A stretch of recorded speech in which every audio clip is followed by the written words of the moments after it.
السلام علیکم ورحمۃ اللہ وبرکاتہ. الحمد للہ والصلاة والسلام علی رسول اللہ.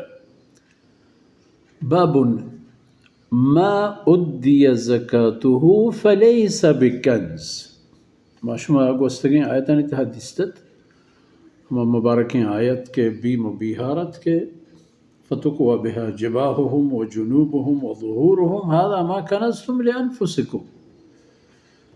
اذا یہ باب قائم ہے کہ ہر مال یہ کہ زکاة ادا کنک بود ای آیت تہا نہیں تھی.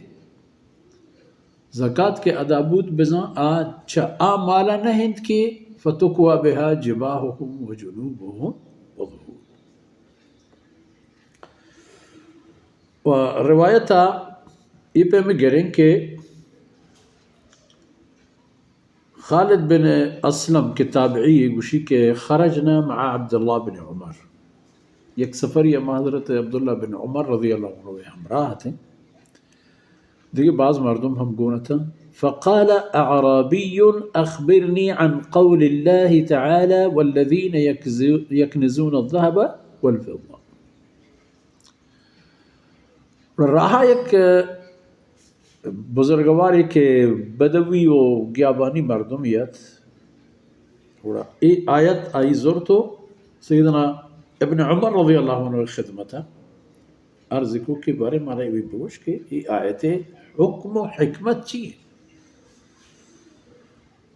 تو ابن عمر رضی اللہ عنہ آئی جواب تھا فرمان کرد کہ من کنزها فلم یؤدی زکاتها فویل لہ.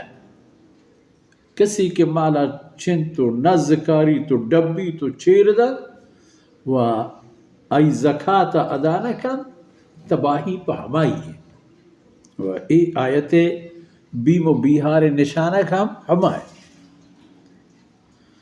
و انما كان هذا قبل ان تنزل الزکاة. زکاة حکم آئے گا پیش آیت نازل بوتد و وقتا مردمان زکاة ندا دیکھ مال خرچ خیرات حسنات ہیچ چیزا گون نہ تھا بازی نہیں. البتہ انسان تا انسان ہے سنچے مردم ہم بوتے گا کہ اسلام پیسر اینی مال پا اللہ ناما نادر و خیرات بوتے. صدیق اکبر رضی اللہ عنہ سیدنا عثمان رضی اللہ عنہ دولت مند مردمی بوتا و 10-15 مردمی ہم ہوتی کٹو میں تھا ہم پا محتاج و بے وسا